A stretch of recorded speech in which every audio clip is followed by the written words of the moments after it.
2월 22일 주일 이른 아침입니다. 오늘 말씀 읽기 본문은 사무엘하 22장입니다. 사무엘하 22장은 시편 18편과 거의 동일한 본문입니다. 그러나 여기서는 시편집의 한 편이 아니라 사무엘하 전체를 해석하는 신학적 고백으로 배치되어 있습니다. 앞부분 1장부터 20장은 다윗의 삶과 왕국의 역사인데 비하여 결론부인 21장 이하 24장은 그 역사를 해석하는 신학적 응답입니다.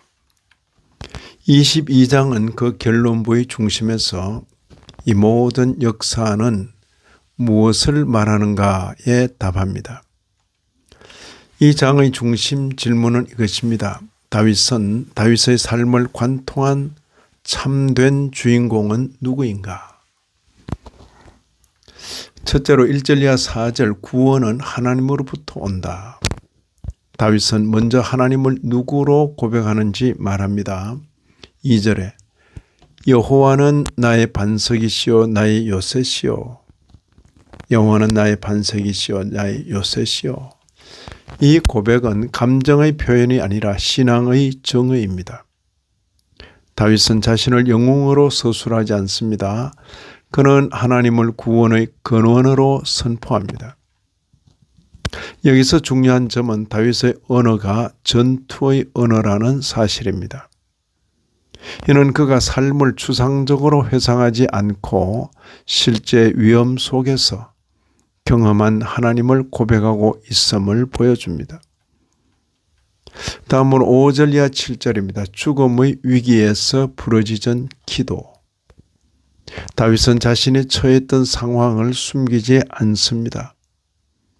5절에 보시면 사망의 물결이 나를 애우고. 이 표현은 시적 과장이 아니라 실제 체험의 언어입니다. 그러나 그는 위기의 원인을 분석하는 데 머물지 않고 반응의 방향을 분명히 합니다. 7절에 내가 환난 중에서 여호와께 아뢰며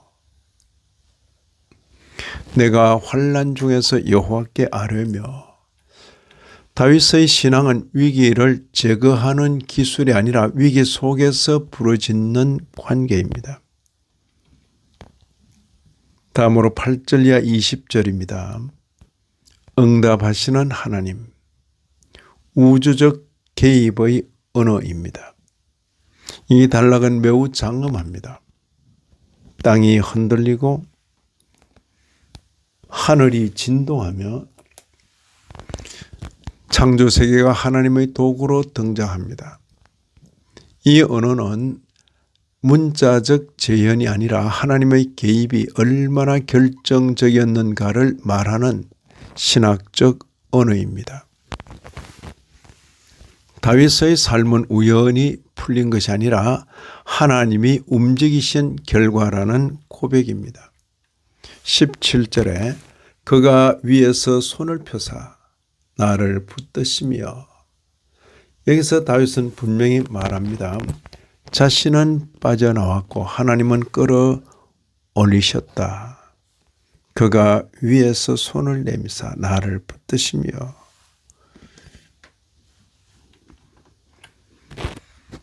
21절 이하 25절입니다. 내가 의로웠기 때문에.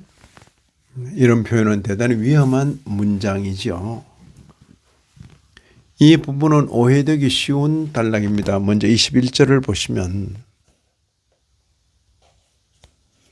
여호와께서 내 공의를 따라 상 주시며 내 공의를 따라 내 손의 깨끗함을 따라 갚으셨으니. 여호와께서 내 공의를 따라 상 주시며. 이 구절을 자기의 의로 해석하면 사무엘하 전체의 메시지와 충돌합니다. 이 의는 완전한 도덕성이 아니라 언약 안에서 하나님을 신뢰하며 돌아섰던 방향성을 말할 것입니다. 다윗은 자신의 죄를 모르는 사람이 아닙니다. 그럼에도 그는 말합니다. 22절에 악을 떠나 여호와를 지켰다. 이는 내가 여호와의 도를 지키고 악을 행함으로 내 하나님을 떠나지 아니하였으며, 이는 공로의 선언이 아니라 회개 이후의 삶에 대한 고백입니다. 다음으로 26절 이하 31절입니다.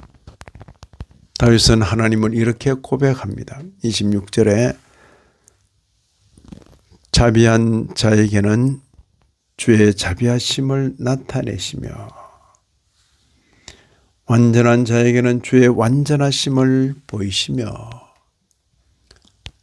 이 말은 하나님이 사람에게 반응하신다는 그런 뜻이 아니라 하나님과의 관계가 삶의 방향을 드러낸다는 의미입니다. 하나님은 변하지 않으시지만 그분을 대하는 인간의 태도는 하나님의 공의와 자비를 다르게 경험하게 합니다.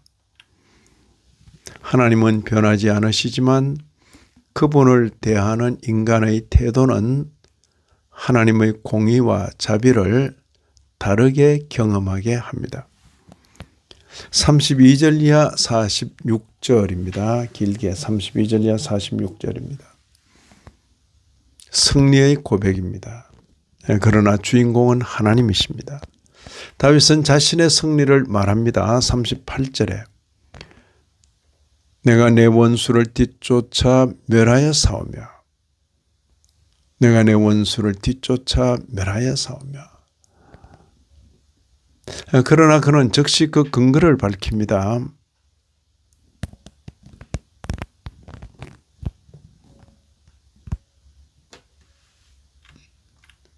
33절을 보시면 이는 여호와께서 나를 능력으로 띄우사. 이는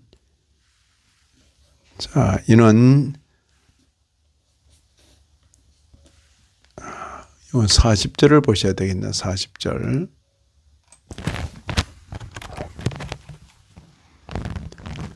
자, 앞에서 다윗은 자신의 승리를 말하죠. 내가 적군을 추격하여 멸하여 싸우며. 38절입니다. 그리고 40절에 이는 주께서 내게 전쟁하게 하려고 능력으로 내게 띄우사.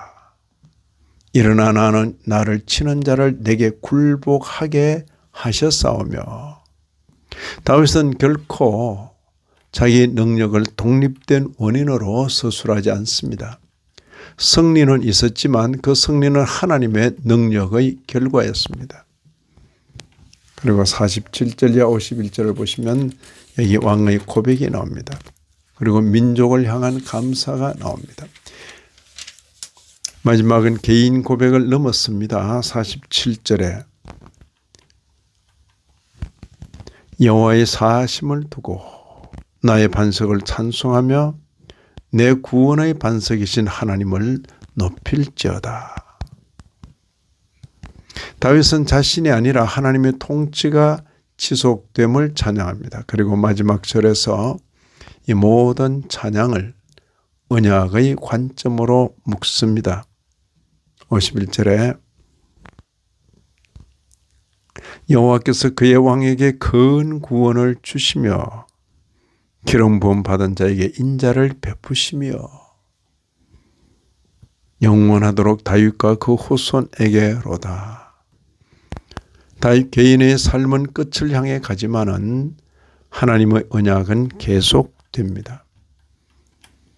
사무엘하 22장은 분명히 말합니다. 다윗의 삶은 성공담이 아니라 구원 이야기다. 왕의 능력보다 하나님의 신실하심이 중심이다. 죄와 실패마저 하나님의 구원 역사 안에서 해석된다.